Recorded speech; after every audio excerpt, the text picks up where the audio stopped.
Hey, Margie here. So often I hear that people are just getting by day to day and not feeling inspired or living their best life. Well, the good news is that is going to change after listening to today's podcast episode because our special guest is Sheree Clark. And Sheree is a midlife courage coach, television show host, inspiring speaker, and accomplished author.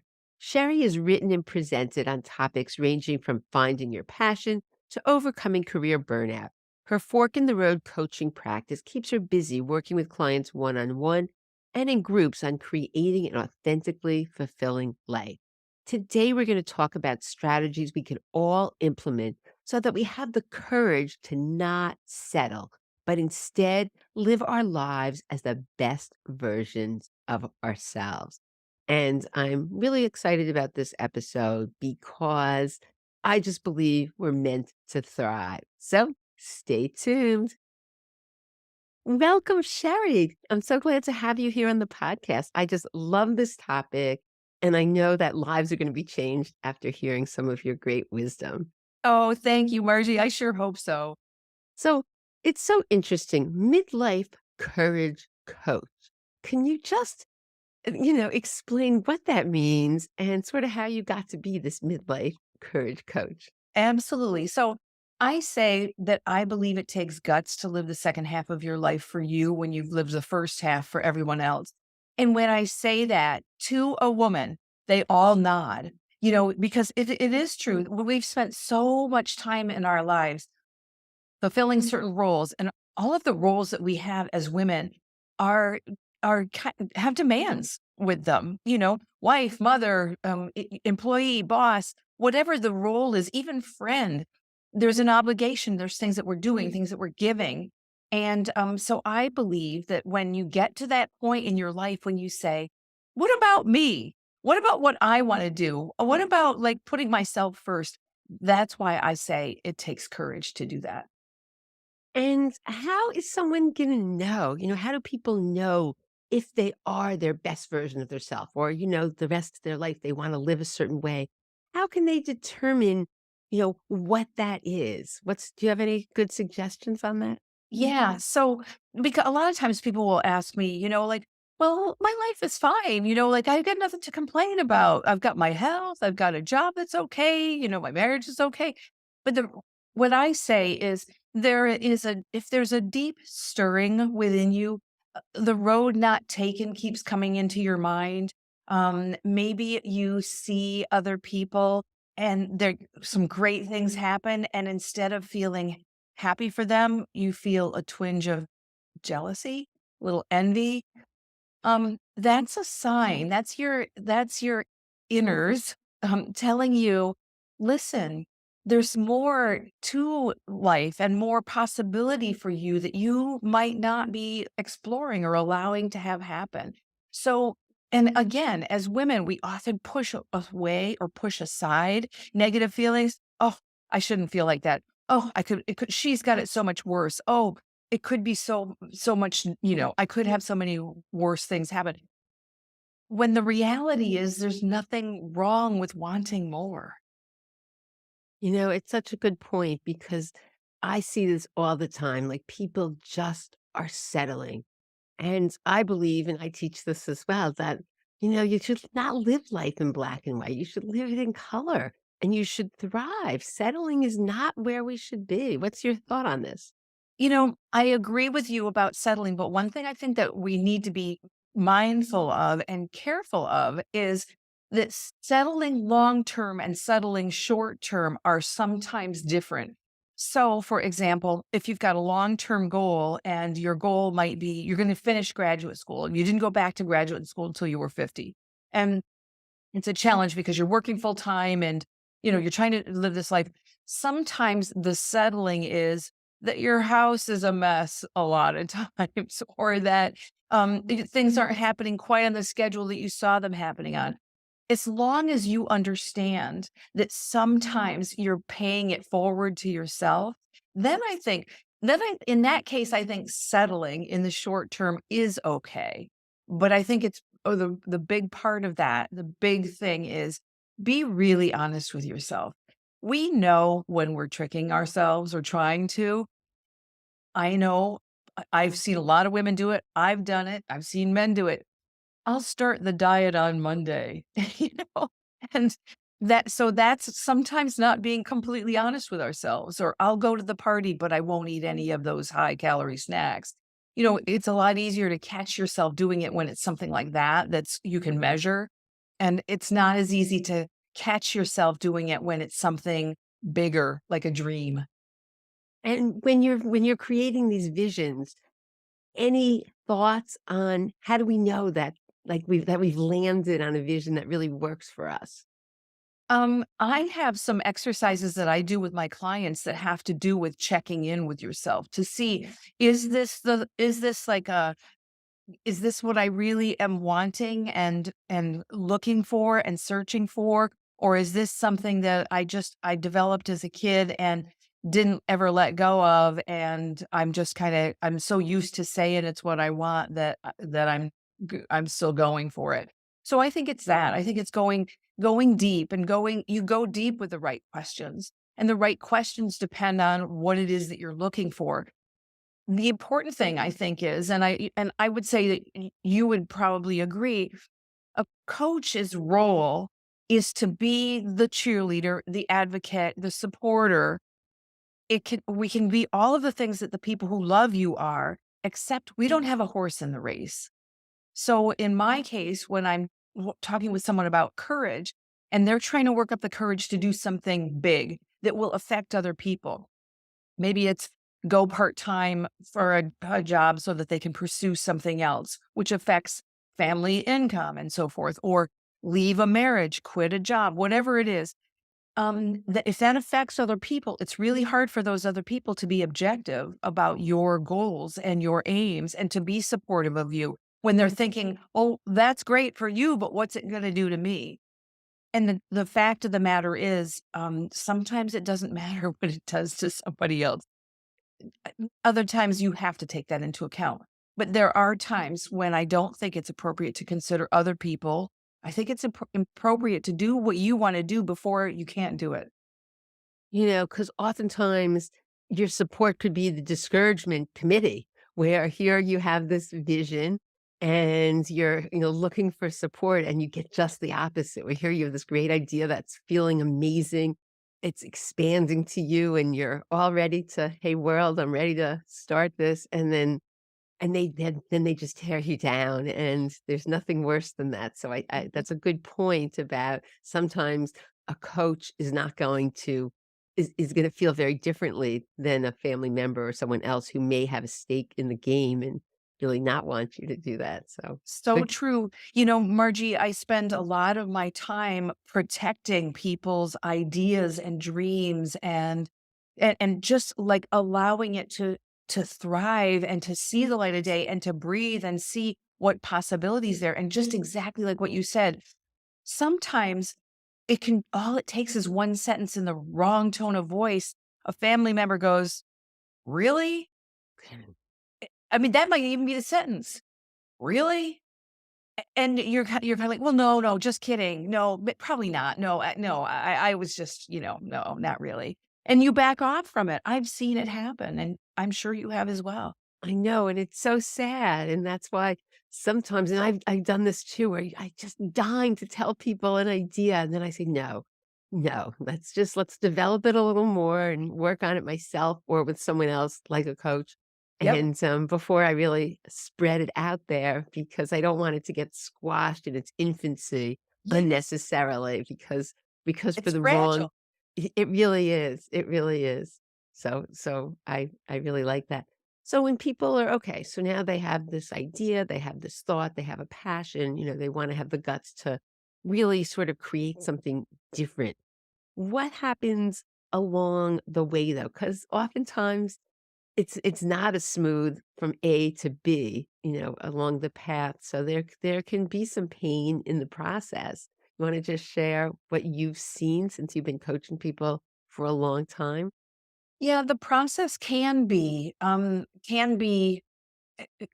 that you might term as discomfort, and again, that's one of the reasons why a coach or why a plan, because almost everything that we've ever wanted has resulted in some degree of something resembling discomfort. And I'm careful not to use the word pain, because pain's a word I don't even want to be around. But, like discomfort, like when I bought my first house, I had to save the money for the down payment. The discomfort was I couldn't buy all the shoes and cute clothes that summer that I wanted to buy. So you're making some adjustments and you're doing some things. So I think an important thing to do is to keep the end in mind and what it is that you're doing this for, and then reframing what the discomfort is, and think of it more along the lines of maybe you view it as it's your tuition, or it could be that it's like a car payment and soon you'll have the title to the vehicle, or whatever it is, to view it as these are learning parts along the journey. It's not just stuff you have to suck it up and endure. Remember that you're on your way to something else, and that every bit along that way, just like if you're a mom, the pregnancy part of it, just like learning new things about your body, feeling the first kick, all of those things. It's the process and in learning to enjoy it.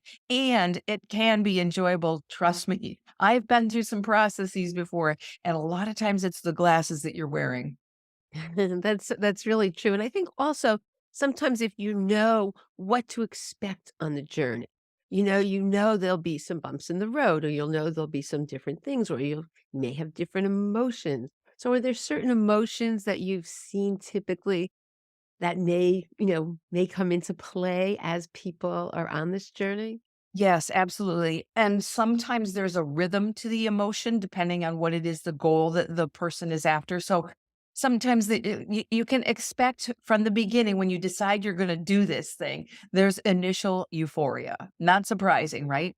Very often that euphoria, especially when we embark on something new and we can envision the end, and we are all gung ho. Same with new diet, new relationship, new job, all of that honeymoon that we're all used to. Then there might be a little bit of a settling in. Sometimes the settling in looks like buyer's remorse. What was I thinking? This is a lot of work. Oh my gosh, this is going to take longer than I realized, or whatever. When you start coming to grips with, oh my gosh, this isn't all sunshine and lollipops. Or sometimes that second phase could be something like, you know, I'm on the right path, but I think I need to take a little bit of a detour over here to do this, because now that I'm a little bit into it and have a little bit more knowledge, I see that this feels more congruent with where I need to be. It may or may not be more congruent. It may or may not be the path that you're supposed to be on. But don't be surprised if you feel these little nigglings.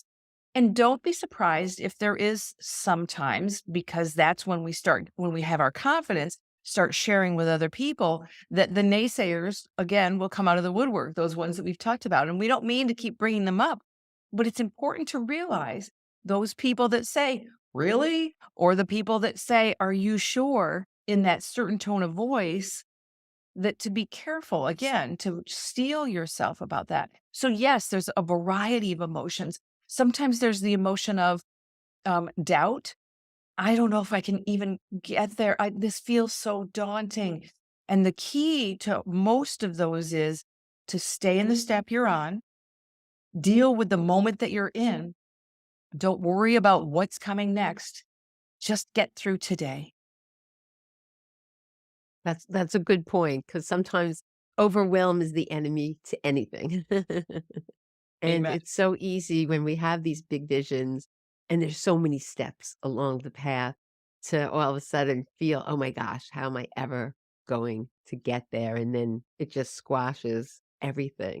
So Yes. I like that, just live in the moment, get through that small step, whatever it is, and And then then and Mhm. celebrate it. That's a key. The little things, little successes belong on your success list. The fact that you passed a test if you're in graduate school, the fact that you any little thing that you did, it's a win. Celebrate it. We don't do that often enough. It's like, yeah, it could have been better. I got a B plus. Hey, B plus ain't so bad. Do you have any good things you do for celebrations? I I have lots of celebrations, and sometimes my celebration is as simple as I spend a lot of time, as I think that you do, sitting in front of my monitor. I am like sitting a lot. And so sometimes for me, the celebration is moving my body, which so it doesn't have to be the celebrations don't need to be high calorie, 80 proof. They don't necessarily have to be something you consume. It could be, you know what? I'm going to walk around the block and just think about this and think about how hard I worked to get this thing. So for me, the celebration is often just a self acknowledgement. And I do that by getting out of the environment that I'm in and seeing a new thing. I love to go outside. I love to walk outside. 10-minute walks are like transfusions for me. And I do them without podcasts. I do it without listening to music. I just go outside and listen to the sounds of nature and I listen to the sounds of my own thoughts. And and that's how I celebrate. That's great. Yeah, I think what I always do is just just savor it and just think how proud I am and, like for saving for like 20 seconds, you can change your neural pathways. It just is so good. And I had a guest on the podcast, um, and it was so great. He just says, "Yes." And that was such a wonderful thing. Like so many people said, I loved that. Yes. The thing was mad. It was like, yes. It just feels good, like, yeah, you did that. Congratulations. Because It's you're so right. We don't celebrate. We're like, oh, yeah, it's nothing. And it's so important to celebrate those wins and because they are a big deal and it will just lead to more and really propel you to keep going.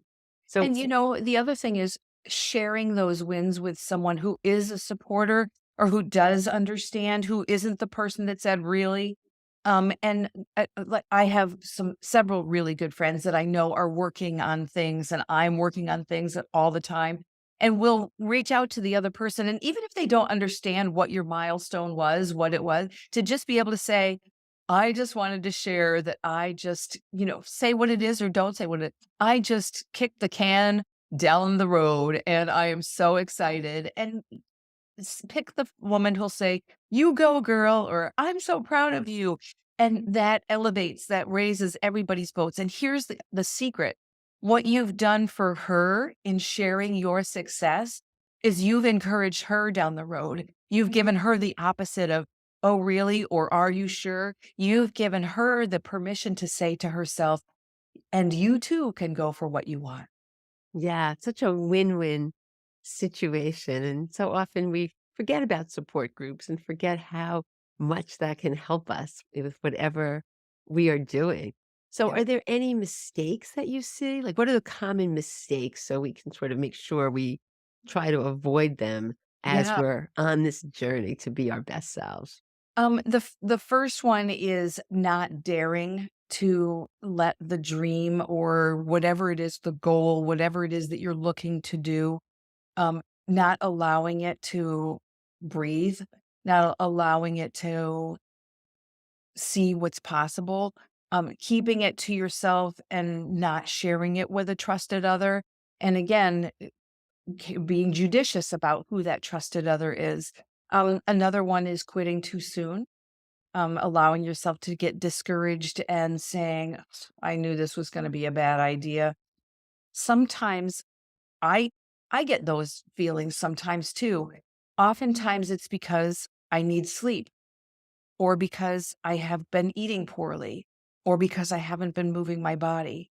Those things we think of as being so basic, we go, "Yeah, yeah, yeah," to those. But those are very big things, and those are very true things, and that they do. I know that if I have too much sugar, I don't sleep well.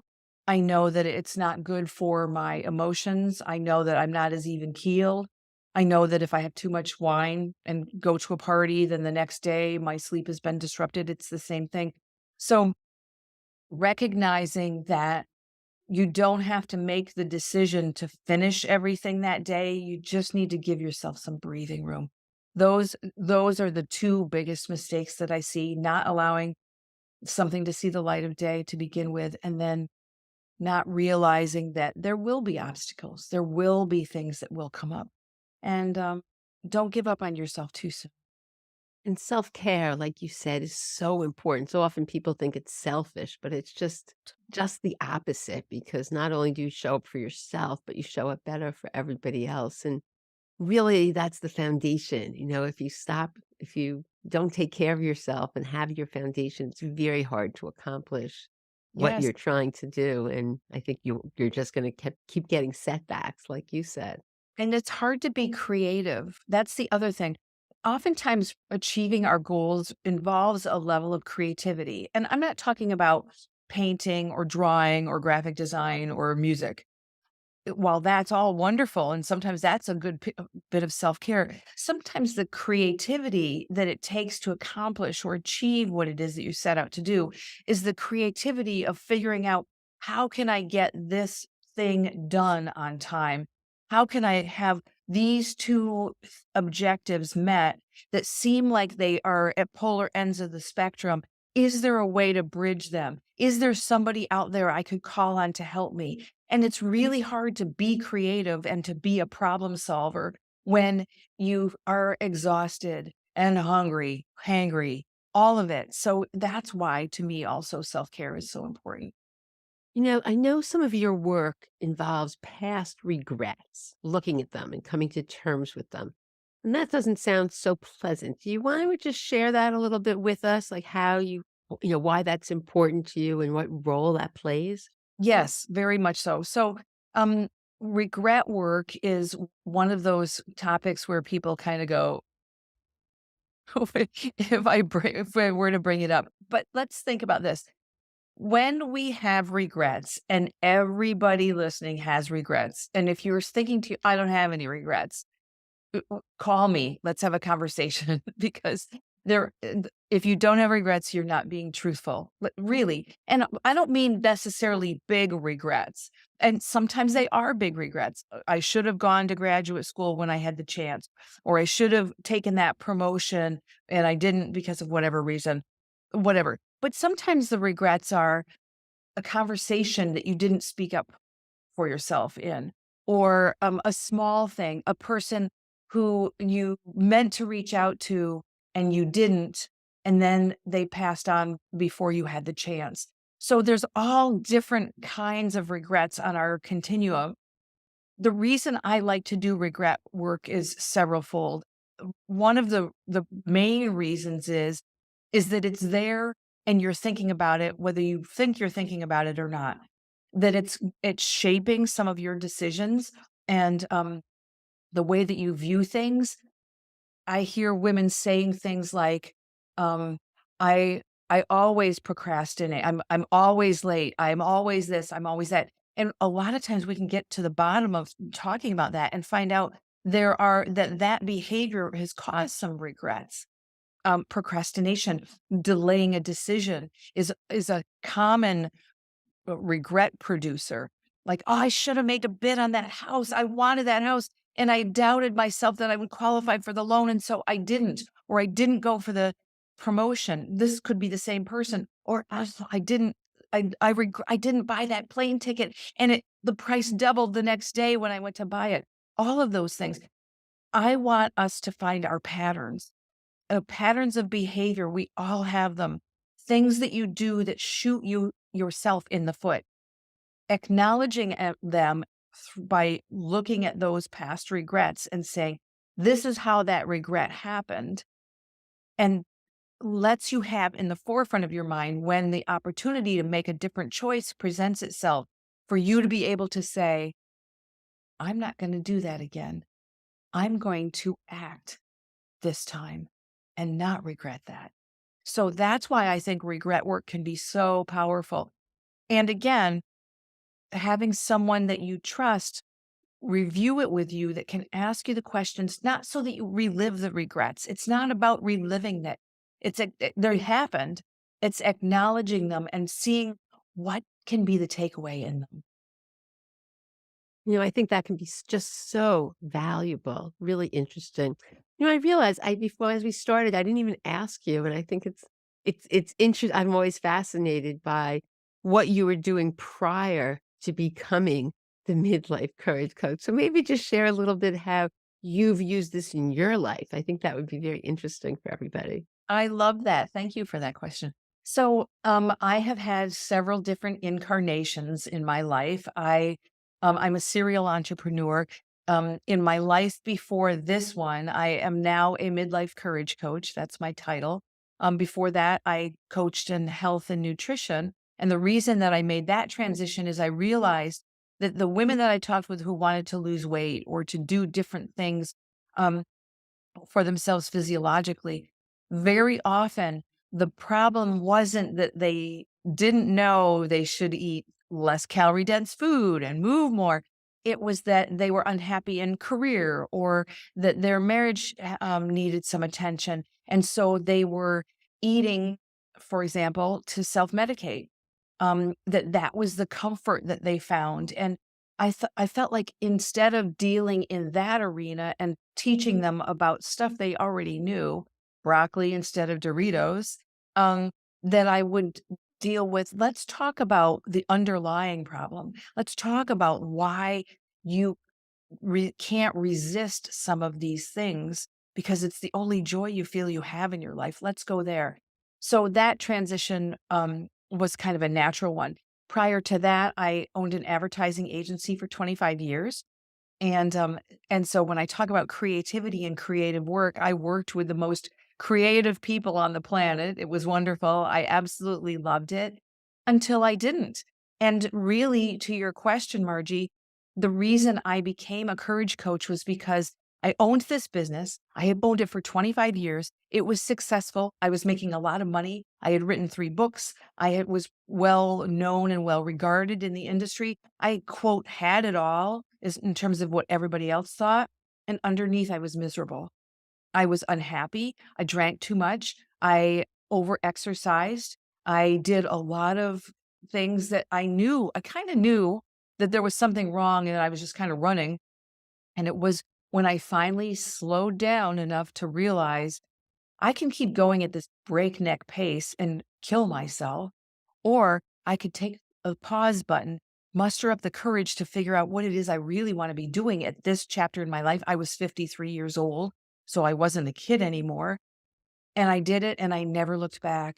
And so that's why I feel I'm qualified to call myself a courage coach because I left something that was really hard to leave. It was successful. It was money making. It was all of I had all of the things and I set all of the things aside and said, but I don't have happiness. And that's how I help other women now is to help them find the courage, the pluckiness, the moxie, whatever it is you need to call it, to do the next step. Yeah, I love that. So for everybody listening here, what would you say? Everybody's who's sitting here thinking, I just don't know if I really love what I'm doing, and maybe that's not my big idea. What were some baby steps? Like, what would things that maybe they could implement right away? What would you say would be a couple things that all the listeners can do just to sort of see maybe where they're at and where they could Yes. go? I've got one thing that, those listening could do right now, unless you're driving.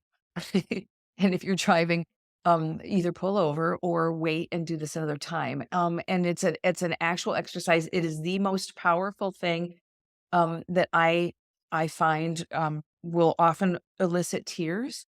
It will often elicit a message, and it's as simple as this: get comfortable in your chair, in your seat, be aware of your body. Maybe if you've got an armrest and you can rest your elbows or your forearms, whatever it is that will make you feel good. Be conscious of your sit bones touching the seat. Notice your feet and place them on the floor. Maybe uncross your ankles so that you can have some good energy, or uncross your legs so that the energy can flow through you. And when you find that beautiful place and you're comfortable, you can close your eyes and notice your breathing. And in the beginning, not necessarily try to control it, just notice it. And then when you have a comfortable rhythm, maybe take a little bit deeper breath than you normally would and exhale very slowly through your mouth so that you can be comfortable. And then the next thing I want you to do is to take your right hand and place it over your heart. And then take your left hand and place it over the top of your right so that both of your hands are centered on your heart chakra. And we're almost done.